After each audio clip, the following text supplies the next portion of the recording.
So ఒక గతంలో కూడా ఎమ్మెల్సీ పదవి సాయి చందన్నకు దగ్గర దాకా వచ్చింది, బీఫామ్ కూడా కన్ఫర్మ్ అయిపోయింది. సో వెంటనే మళ్ళీ ఆ బీఫామ్ రిటర్న్ కూడా మనం చూస్తున్నాం. అంటే చేయి దాకా వచ్చిన తిండి తినకుండానే పక్కన పోయినట్టు వెళ్ళిపోయింది అది. సో ఇప్పుడు కసిరెడ్డి నారాయణ రెడ్డి కూడా ఎమ్మెల్సీకి రాజీనామా చేసి ఎమ్మెల్యేగా కూడా గెలవడం జరిగింది.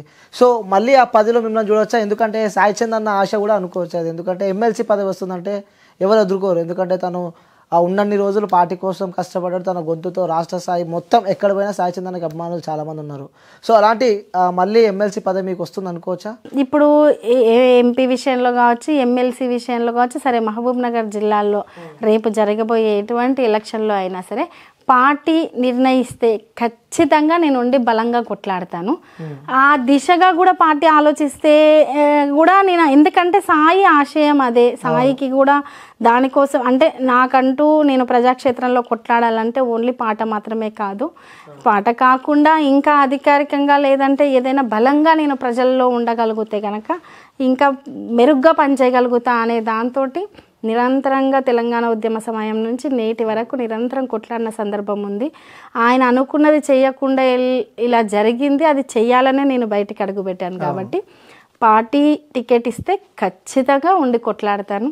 గెలుపు దిశగా కూడా నా ప్రయత్నం 100% చేస్తాను. పార్టీ కూడా నాకు సహకరిస్తుంది అనుకుంటున్నాను. అక్క ఇంకోటి, రాష్ట్ర ముఖ్యమంత్రి రేవంత్ రెడ్డి గారు కూడా మీకు వరుసకి బాబాయ్ అవుతాడని చెప్పి మీ నోటితోనే నేను విన్నా.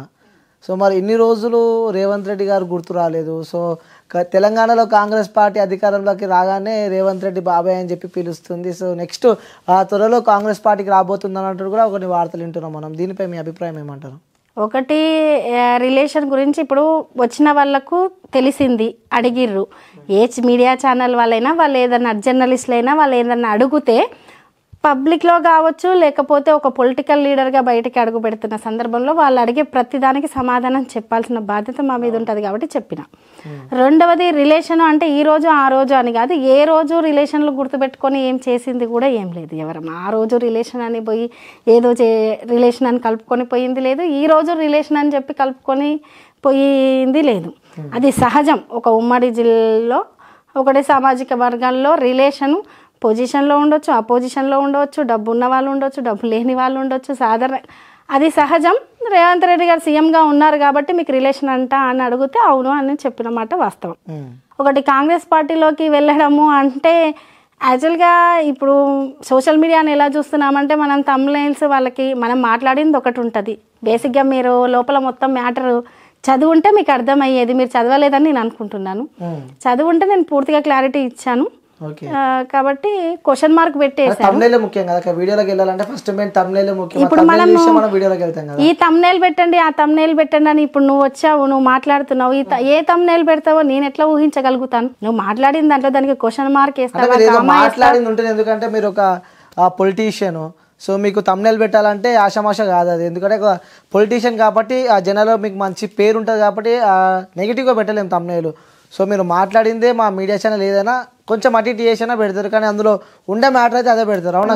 వెళ్తుంది, వెళ్ళింది, లేకపోతే క్వశ్చన్ మార్క్ పెట్టారంటేనే మనం అర్థం చేసుకోవాలి. ఒకవేళ వెళితే కనుక మనం వెళ్తున్న వాళ్ళను లేకపోతే వెళ్ళాలనుకుంటున్న వాళ్ళను చూస్తున్నాం. చూసిన క్రమంలో వెళ్ళడమో, కలవడమో, మాట్లాడడమో ఎన్నో జరుగుతున్నాయి. అటువంటివి ఏమన్నా మీరు చూసారా? చూడలేదు కదా, జస్ట్ థంబ్నెయిల్ మాత్రమే చూసారు కదా. సరే అక్క, మీ బాబాయ్ అంటారు కదా, ఎప్పుడైనా కలవడం జరిగిందా? అంటే గతంలో కూడా బిఫోర్ అంటే ప్రత్యక్షంగా ఫేస్ టు ఫేస్ కలిసి మాట్లాడుకునే సందర్భాలు అయితే ఎప్పుడు లేదు. కామన్గా ఫంక్షన్లు అయితే కలవడం అట్లా. ఫంక్షన్ అంటే అది ఏదో చిన్నగా అట్లా కాకుండా పెద్ద పెద్ద ఫంక్షన్స్లలో కామన్గా ఎదురుపడడం, కలవడం అట్లా జరిగింది. అంటే సాయి చందన్న ఎప్పుడు మీతో ఏమంటున్నాయి అక్క అంటే రాజకీయానికి సంబంధించి కూడా తను ఎప్పుడు తన పాటలతో ప్రతి ఒక్కరిని, సాయన్న పాటలు ఏంటంటే అసలు కింద కూర్చున్నవాడు కూడా లేచి డ్యాన్స్ ఆడుతుండే, అంత ఊపు. కేటీఆర్ని కూడా, కేసీఆర్ని కూడా డ్యాన్స్ ఆడిపించిన రోజులు ఉన్నాయి. తను ఒక పాట పాడుతుంటే అంతమంది ఇన్స్పిరేషనల్ పాటలు కూడా చాలా బాగా పాడుతుంటాడు. సో ఎప్పుడు మీతో ఏమంటుండేవాడు?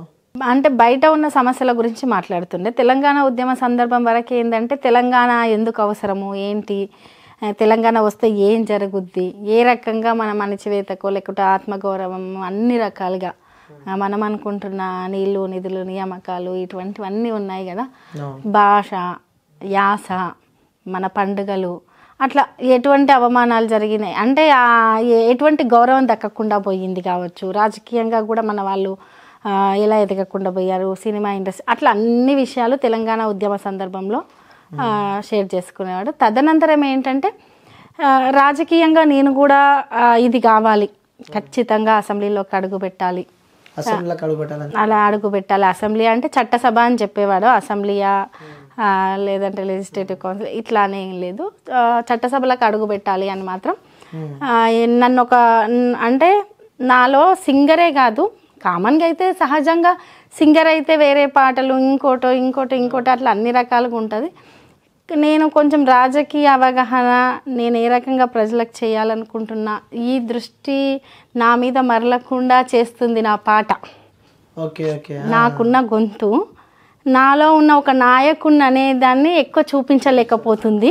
పాట రూపంలో ఎక్కువ అట్రాక్ట్ అవుతారు. నాలో ఉన్న నాయకుడిని, గాయకుడిని మాత్రమే కాదు, నాయకుడిని కూడా నేను చూపించాలి అంటుండే.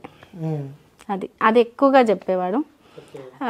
సరే, ఒక గాయకుడిగానే కదా నువ్వు అందరికీ తెలిసావు, సరే ప్రజా గాయకుడిగా తెలిసావు అంటే గాయకుడిగానే నేను ఇంత చేయగలిగినప్పుడు ఒక నాయకుడిగా నేను ఎంత చేయగలను, ఏ రకంగా చేయగలను, నా పని విధానం ఎట్లుంటుంది, ప్రజలతో నేను ఎట్లా మెలుగుతా, ఒక లీడర్ అంటే ఎట్లుంటాడో చూపించాలి, అలా మాట్లాడాడు. మస్తు కళలు ఉండేమో అన్న, ఈ పక్క చట్టసభలకు వెళ్ళాలని చెప్పి చాలా ఆశపడ్డాడు. సో అసలు మీరు ఎక్స్పెక్ట్ చేశారక అంటే ఈ రాజకీయాల్లోకి వస్తా, నెక్స్ట్ ఇలా చైర్మన్ అవుతా, రాజకీయంలోకి మీరు ఇలా వస్తారని చెప్పి అసలు మీరు ఎక్స్పెక్ట్ చేశారా? అసలు బేసిక్గా నాకు ఎట్లా అంటే నాకు కొంచెము ఫ్యామిలీ లైఫ్ బాగా ఇష్టం. రాజకీయాల్లో అంటే నాకు సహజంగా సాయి ఫస్ట్ నుంచి ఏది ఉన్నా అంటే తెలంగాణ ఉద్యమ సందర్భం ఉన్నా లేకపోయినా ఆయన ఎంతసేపు స్టూడెంట్స్, పబ్లిక్ ఈ టైపు మాటలే ఉండేవి కాబట్టి ఈయన లైఫ్ జర్నీ మొత్తం ఇటే ఉంటుంది, అంటే రాజకీయ కోణంలోనే ఉంటుంది, పబ్లిక్ రిలేటెడ్ లైఫే ఉంటుంది అనేది ఒక ఐడియా ఉంది. కాబట్టి నేను ఏంటంటే కొంచెం కుటుంబ బాధ్యతలు, సాయికి ఏదైతే ఇష్టం ఉందో ఆ టైప్గా ఎంకరేజ్ చేయడము, అలా ఉండాలని మాత్రమే కోరుకున్నా. అట్లా ఉండడమే నాకు ఇష్టం. అవకాశం ఉంటే ఇప్పుడు కూడా సాయి ఉంటే అలాగే ఉండాలని ఉంది నాకు. ఓకే, సో ఇప్పుడు ప్రతిరోజు బిజీ అయిపోయారక్క, అంటే జనాల్లోకి వెళ్తున్నారు, జనాలతో మాట్లాడుతున్నారు, కలుస్తున్నారు. సో ఎలా అనిపిస్తుంది ఆ వాతావరణం? అసలు ఇంత కష్టపడి ఇంతమంది ప్రేమ అనుకోండి, అభిమానమే అనుకోండి, ఆప్యాయత అనుకోండి, అంత పొంది అసలు ఎక్కడికి వెళ్ళిపోయిండు అనిపిస్తుంది ఫస్ట్. రెండవది చాలా పెద్ద బాధ్యత పెట్టి వెళ్ళిండు నా మీద, ఖచ్చితంగా నేను ఆ బాధ్యత నెరవేర్చాలి అనిపిస్తుంది. చిన్న ఏజ్ పిల్లలు పాపం, ఆ ఏజ్లో నాన్నతో ఆడుకోవాల్సిన ఏజ్. ఇంకోటి అన్నకి పాప అంటే కూడా ఫుల్ ఇష్టం అన్నట్టు మాకు తెలుసు, పాపతో కూడా రీల్స్ అవి మేము చూస్తూ ఉంటాము. సో పాప కొంచెం చాలా టైం స్పెండ్ చేసేవారని చెప్పి కూడా మేము విన్నాం. అసలు నాకు తెలిసి ఒక ఫాదర్ ఇంత మంచిగా అంటే ఇంత బిజీగా ఉండి మళ్ళీ దొరికిన ఇంత తక్కువ టైం కూడా ఇంత మంచిగా స్పెండ్ చేస్తారా అనుకుంటారు చూసేవాళ్ళు. అది చూస్తేనే తెలుస్తుంది. చాలా మిస్ అవుతారు. రోజులు గడిచే కొద్దీ బాధ పెరుగుతుంది కానీ తగ్గదు. సో మీకు కూడా అంటే గతంలో నేను విన్నా నైట్ పడుకునేటప్పుడు కూడా ఎవరో వచ్చి డోర్లు సపోర్ట్ చేస్తున్నారని.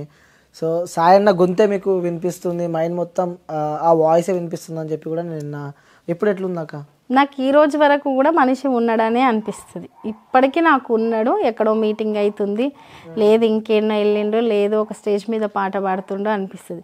కొన్నిసార్లు రాత్రిళ్ళు వస్తుండు, డోర్ కొట్టు పిలిచినట్టు అసలు మెంబర్ ఆఫ్ టైమ్స్, ఒక్కసారి అని కాదు చాలా సార్లు అనిపిస్తుంది.